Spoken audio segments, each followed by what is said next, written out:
Good evening, everyone. My name is Justin Valadez. I am a financial advisor with Northwest Financial Advisors. To give you a little bit of background on myself, I've been an advisor for almost 12 years. I've been with Northwest for about half of that and was previously with Merrill Lynch and Fidelity. Now, we are located in the Northern Virginia area. We have a lot of different branch locations.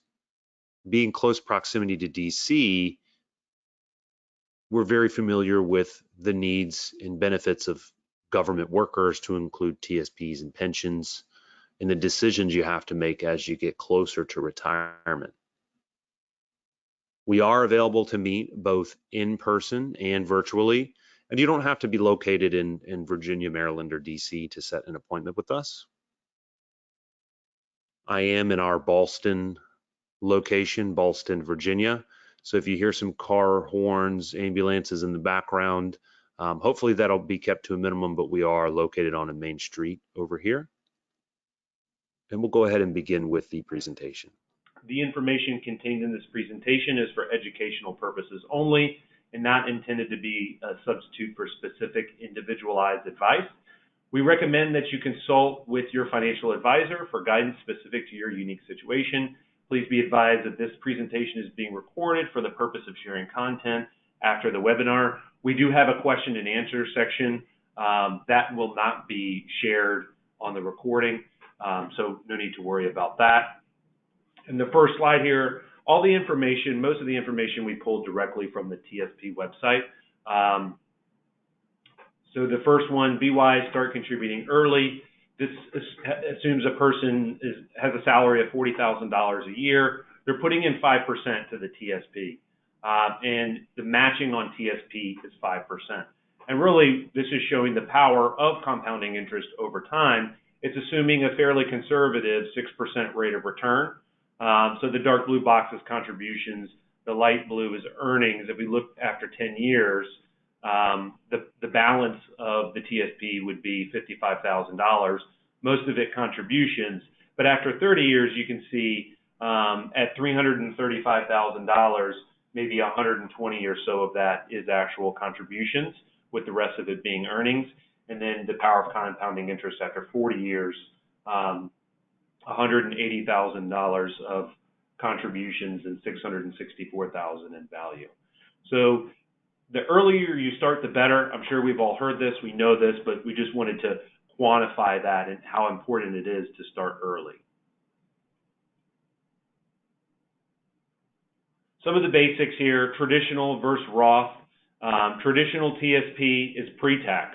So if I'm making $100,000 and I'm putting my 5% in, that's $5,000, it's a reduction to the IRS. So the IRS, I make $95,000 less all my other deductions in that year. When I go to pull the money out of TSP, it's 100% taxed at whatever my applicable federal and state taxes are, right? So you then revert to ordinary income when you pull money out of TSP. The Roth works opposite. So taxes are paid up front. The same $100,000, I'm putting the 5%, $5,000 into Roth. I don't receive a tax deduction for the year in which I contribute. So to the IRS, I'm still making $100,000. And when I pull the money out, both my contributions and my earnings are 100% tax-free. There is no income limit to contribute to the Roth TSP. There's an income limit to contribute to a Roth IRA, but not for a Roth TSP. Your match will always go in the traditional. You don't have to do one or the other. You can have a little bit in each. And the way you would look at this is look at what your highest tax bracket is federally. So our tax brackets are progressive, meaning each individual dollar we make, we're going to progress through possibly higher tax brackets. So if you are making $100,000, most people will be in the 22 or 24% tax bracket. That would mean you'll save 22 cents or 24 cents for every dollar you put into the TSP. If you live in Virginia, there's about a 5% state tax. You would add that on top. So if you're in the 24% tax bracket and living in Virginia, for every dollar you put in the TSP, you'd be saving 29 cents. right? And then you can multiply that by, all right, I'm putting in $10,000 this year, so that's $2,900. I'm saving in taxes versus that's what I'm giving up to put in the Roth. And it really depends on what your tax brackets are today, what you expect them to be in retirement. I met with some people who do 100% into Roth because they're going to move into higher cost of living areas like certain cities in California, San Diego, Los Angeles when they retire. So they're expecting that their taxes are going to be higher than they are today. The earlier you can get started in a Roth, the better, but it really just depends on your specific situation. So if you haven't looked at what your highest tax bracket is, I would check that, especially as we're doing taxes this time of year. The contribution limits. So the amount we can put into the TSP each year is $19,500. If we're 50 years of age or older, we can put an additional $6,500. And I'm going to come back at the end of the presentation to touch on this $57,000. The $57,000 is the maximum you can put away in workplace retirement programs, right? So that would be some places have more than one retirement program to include some agencies with the federal government. It just depends on who your employer is, and I'll cover that a little bit later. And again, with this deferral limit, you don't have to do all the contributions in one bucket for Roth or traditional. You can do some in each. A breakdown of TSP funds. So G fund so these are the 5 investment options you have within TSP. The G fund is short-term government securities.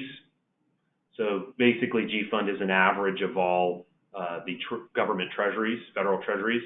F fund is the Barclays Aggregate Bond Index, which is an index commonly used for U.S. bonds, corporate bonds. The C fund we're all familiar with, that's S&P 500, large cap stocks in the U.S. The S fund is the Dow Jones U.S. Completion Total Stock Market, so that's small and mid-cap companies in the U.S. And the I fund is the MSCI EAFE. And so that stands for Europe, Australia, and the Far East, South Korea, Japan. And all the life cycle funds, the L funds, are a composition of the GS, FC, and I. If you haven't been to the TSP website, I would go and look at the individual companies that are within each, the C, S, and I. It can give you an idea. They're probably names that you're familiar with. You'll recognize a few of them. I would like to show you them here, but it sets off a whole other compliance thing. So it's very easily found. You just look up the individual funds on the TSP website, and that way you can at least become familiar with what funds are specifically in C, S, and I. The life cycle funds are made up of the rest of the funds, and you want to choose the year in which you're going to withdraw the money, right? So if you're retiring in 2030, but you're not going to pull funds out until 2040, you want to make sure that you're invested in the 2040, right? Because as you get closer to 2030, the life cycle fund will get more and more conservative. You see here, this is the life cycle 2030. The G fund has 33%. F fund has about 7%. The closer you get to 2030, the G and F exposures are going to go up. And the life cycle funds are sub-advised by BlackRock, which is one of the world's largest investment companies. And you'll also notice there's more G than F, because there's a little bit of danger in F as when eventually interest rates increase, F fund may not perform as well. And that's what we're seeing a little bit this year as interest rates are coming off of rock bottom, although F fund had a pretty good year last year. So that's why BlackRock has chosen in most of the life cycle funds to have more G than F. F is a traditional fixed income, and G is a good spot as we're expecting interest rates to increase over time slowly. So you want to make sure that you choose, if you're going to go with the life cycle fund, choose the life cycle fund the year in which you want to withdraw the money. And they even came out last year with 2030, 2035, every 5 years. It used to be every 10 years, right? And like what happened with the L2020, they'll eventually all dump into the L Income Fund, which is fairly conservative. It's majorly G fund.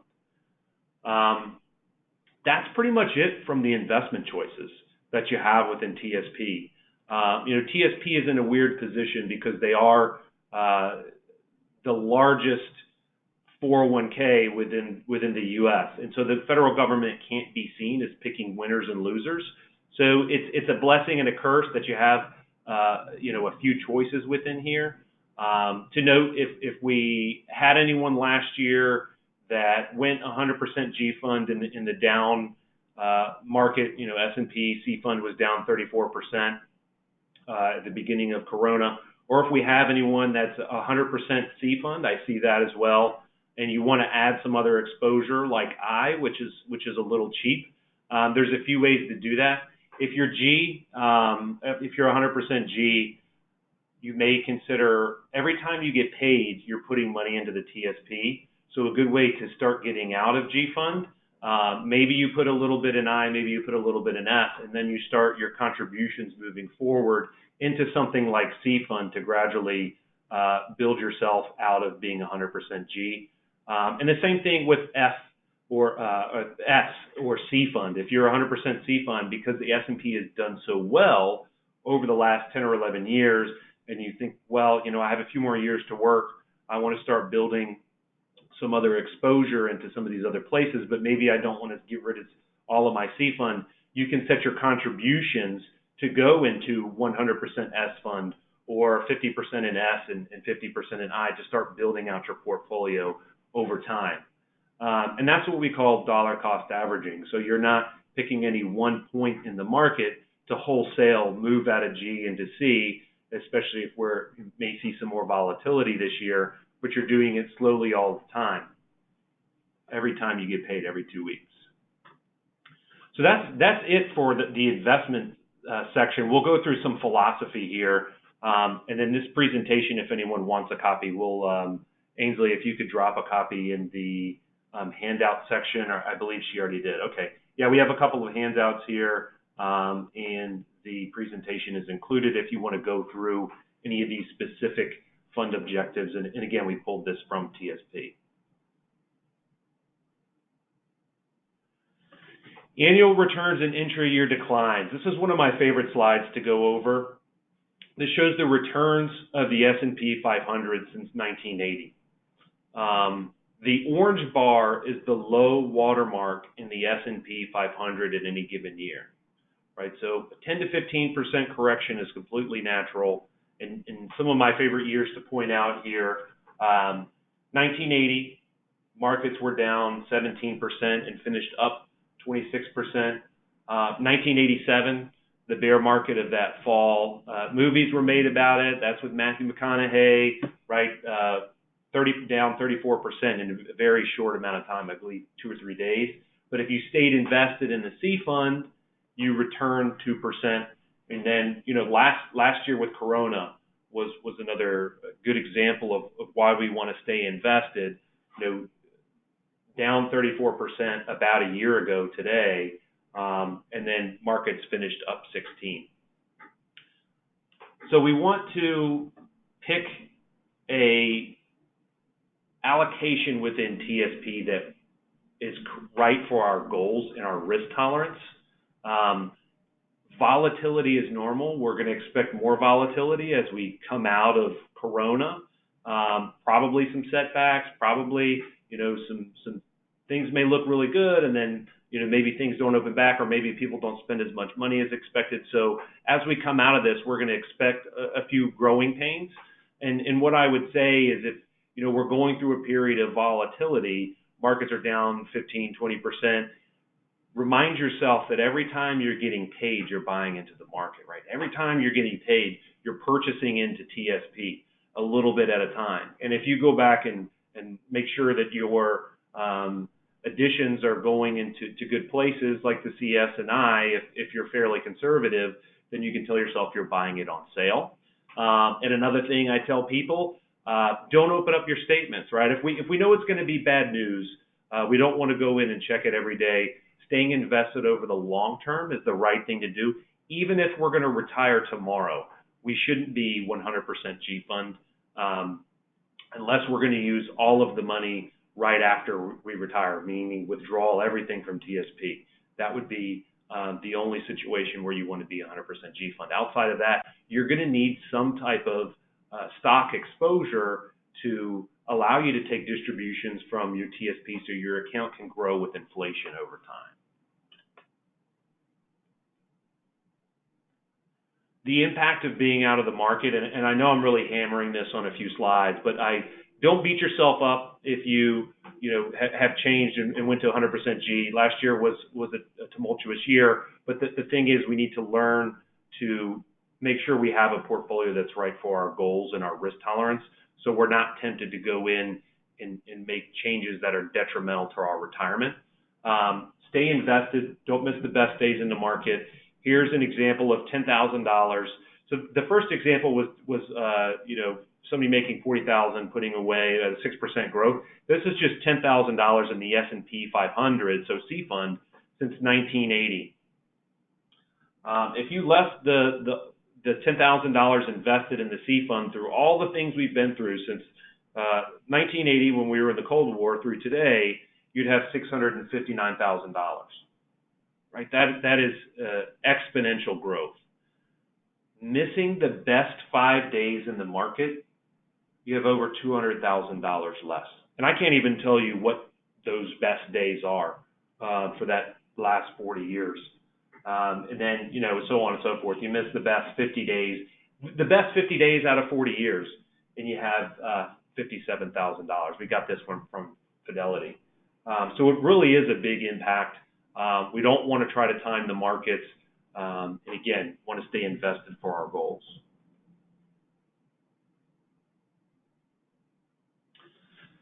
So I put this one in here because we all know lots of people are buying houses. We all know about what a car costs. We all know houses, and if you live in Northern Virginia, Maryland, D.C., it's fairly expensive. If you have kids over at UVA, I don't have to. Hopefully, I'm not bringing up any painful visuals here with $160,000 of 4 years in state there. But how much do we need for retirement, right? And how long do we need our money to last us? And I think, one of the first things we do when we meet with folks is look at what you're currently doing and where will that get you in retirement. So I'm federal government. I have 25 years of service. I'm FERS. I'm putting 8% into my TSP. We look and see what is your projected pension going to be, and what are you putting into TSP? How much will that be at retirement, and is that enough income for you? Right? And everyone's different in the amount of income they need. Typically, we say you need 70 and 80% of what you're currently making right now. So if I'm making $100,000 in retirement, I'll need between $70,000 and $80,000. And this ties into why are we putting money into TSP, right?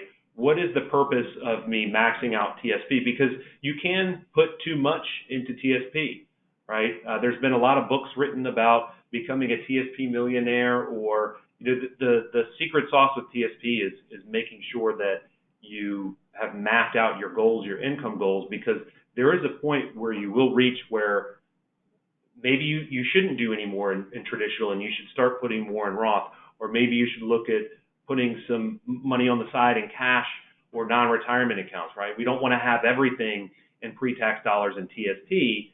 And for some of you, that may be the case, and that's okay as well. We just develop a plan around that, right? Because the Roth really didn't start to become used mainstream until the last 4 or 5 years. I believe TSP Roth has been around for a while, but not a lot of people knew about it or took advantage of it. So we want to make sure why we're saving and the purpose of it, right? So we can make sure we're efficient with our choices.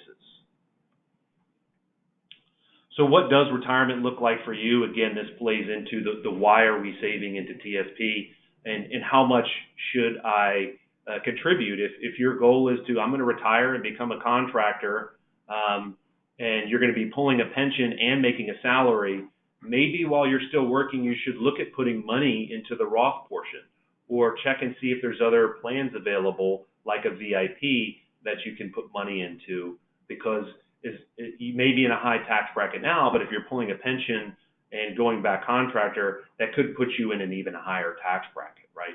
And are you going to work full-time, fully retire, work part-time? How long will you work? And then what other sources of income will you have from things like pensions, Social Security? If you're federal government and you're retiring before 62, you have some type of Social Security supplement. And how does your portfolio from TSP play into that, right? Because pensions are ordinary income, Social Security and Social Security supplement, all three of those are ordinary income. And if all of my assets are in pre-tax TSP, that's ordinary income as well. So that could push us up into a higher tax bracket. And we are expecting taxes to increase later this year. Congress is going to work on something that we'll hopefully get a glimpse of this summer to see what the increase in brackets for individuals and corporations look like. So what is your income target and how long will you need it? And we're all different with longevity and planning for that. So all of these things go into the simple question of how do I maximize my TSP? There's a lot of planning involved to make sure we're doing that. Post-retirement TSP distribution options. There's a few different things you have there. So benefits of TSP during service. Of course, the tax benefits, whether it's Roth or traditional, the automatic deductions, low expenses. It is the largest employer plan in the U.S. The matching contributions and some access to your funds during service through things like TSP loans. After service, they are portable. You can move them to an IRA. There's a couple different withdrawal options. You can leave them there as well. The three basic methods from withdrawing money from your TSP. Now, this is newer. This came out, I think, about 18 months ago or 2 years ago. They implemented the TSP Modernization Act, which allows you more access to your funds. You can set up installment payments. So, you know, I want to have money sent from my TSP to my checking account every month, every quarter, annually. You can do fixed dollars amount, or they can base a payment on your life expectancy. On top of that, you can do single withdrawals once every 30 days. There's no limit of withdrawals, but if you're only taking one every 30 days, then they kind of limit you to 12 a year there.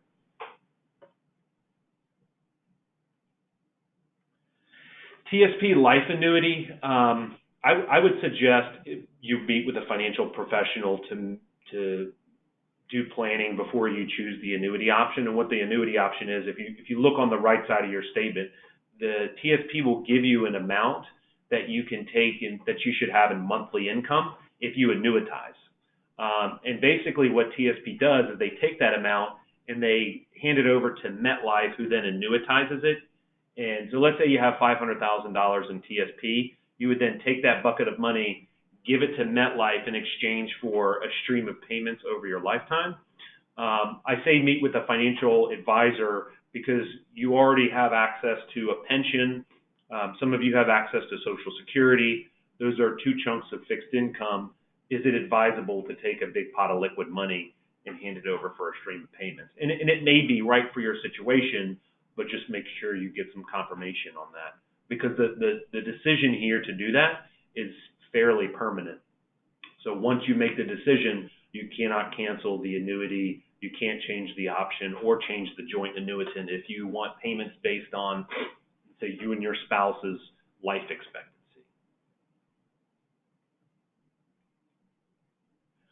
Required minimum distributions. So the Secure Act recently changed a few things, and I'll go over the Secure Act in a little bit more definition here in a couple slides. But one of the features of the Secure Act is it pushed required minimum distributions that were at age 70 and a half, April 1st, the year in which we turned 70 and a half, where we're forced to take money from our traditional TSP. And that amount is based on our life expectancy per IRS tables. TSP calculates this for you. Now it's pushed to age 72. So once you turn 72, you're forced to take money out of your traditional TSP.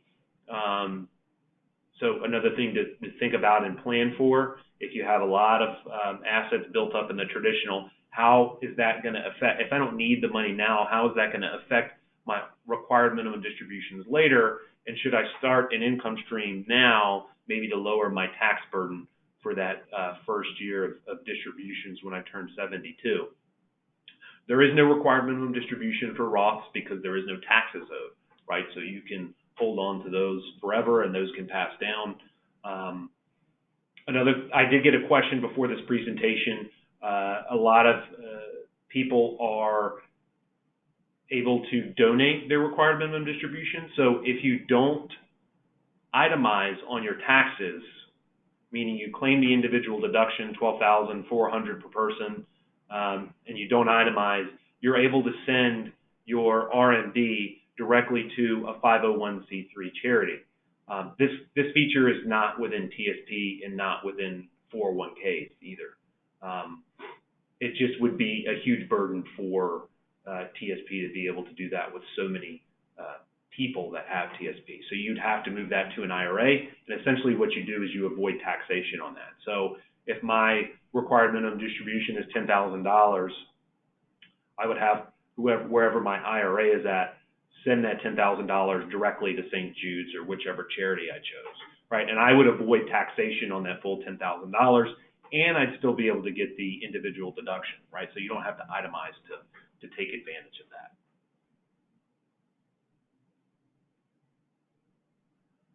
TSP resources, a lot of the information we got was directly from the TSP website. I know it could be, there's a lot of tabs and buttons and clicks and things there, so we try to consolidate that.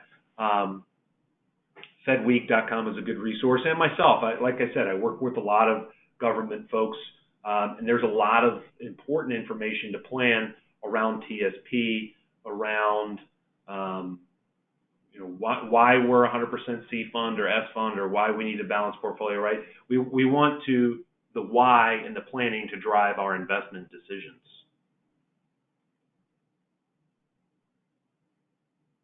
So TSP into retirement. You do have the option to leave, and the way I look at TSP is it's Neapolitan ice cream, right? We're coming into summertime. I like ice cream. It's the chocolate, strawberry, vanilla, right? And it's that way by design, because TSP the federal government can't be seen as picking winners or losers. So in the economy, meaning if they hired Fidelity to manage their funds and Fidelity liked GE, right? And so it could be misconstrued very easily with that because there's so much assets. I think there's like $800 billion in TSP. So they have to go with the index funds, whereas in a 401k, you might have, up to 25 or so choices within that. But it is good also because it limits the amount of decisions that you can make. I mean, you have three stock funds, you have one cash alternative and one bond fund. Asset allocations drive 90% of our results. Fees are important, but they're not everything. So I know a lot of hesitancy. I would at least explore the idea of, should you stay with TSP after retirement? Should you leave? I mean, even if you're a do-it-yourselfer, there's just so many more things, right? Neapolitan ice cream is great, but there's so many other flavors out there, and there's so many other places you can go in the marketplace, especially with the fixed income, alternative investments, international growth stocks versus value stocks. There's just a lot of different things to consider there. Consider the implications of TSP in your estate plan with the Secure Act. Secure Act changed estate planning in a major way, and it didn't really make the news. When IRAs, traditionally before the Secure Act, IRAs could pass to a spouse, and a spouse could put the IRA in their name, or it could pass to children, and children were forced to take required minimum distributions based on their own life expectancy. That was called a stretch IRA. The Secure Act got rid of the stretch IRA. So now an IRA can still pass to a spouse. They can put it in their own name or keep it in your former spouse's name.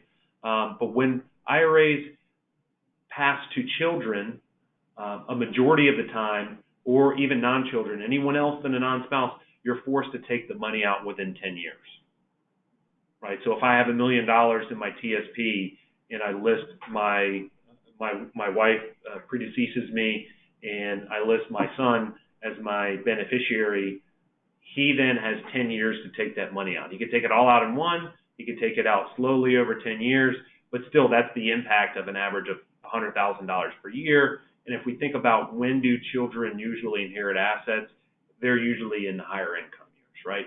So it's important to see how this impacts your estate plan, specifically because you may want IRA assets to go to children who are in lower tax brackets, and then your Roth and non-retirement assets to go to children who are in higher tax brackets. So something to consider there. And also, children cannot open a beneficiary IRA with TSP. They would then have a certain amount of days to find an institution and move the funds there, or it gets distributed to them. So you can go it alone, but you'll probably do better with a good advisor. There's an article printed by Vanguard who said that basically Vanguard's one of the world's largest institutional investors. They work with a lot of do-it-yourselfers, right? They run a lot of 401ks, and they have a lot of index funds. But even they came out with an article and said a good financial advisor can add about 1% return. And that's through not just making sure you have the right asset allocation, but all of these other things are in line here. When we look at, cash flow, expected cash flow in retirement, how you're currently managing your assets, risk management, right? We probably want to be a little bit more risky in our Roth and our IRA, depending on when we're going to take the money, tax efficiency, if you're becoming a contractor, or, how much should I put into traditional versus Roth versus VIP, things like that. And then the distribution phase and estate planning for, we want to make sure we plan for Social Security, that we're not just taking it at 62. I'm not going to spend too much time on VIP, but I will say, so VIP is only available to some government workers within an agency. If you're unsure if you have another retirement program outside of TSP, I would contact your local HR person to see if you have any other plans, right? Sometimes they're not always good about communicating this. There's a lot of people with OPM, and some bureaus, agencies have specialized retirement programs. The VIP is an example of that, and this is around because it was the precursor to TSP. So Reagan came into office in the 80s, he enacted TSPs, and largely before that, people had an after-tax plan, and this just happened to stay. And I kind of look at this as a Roth alternative.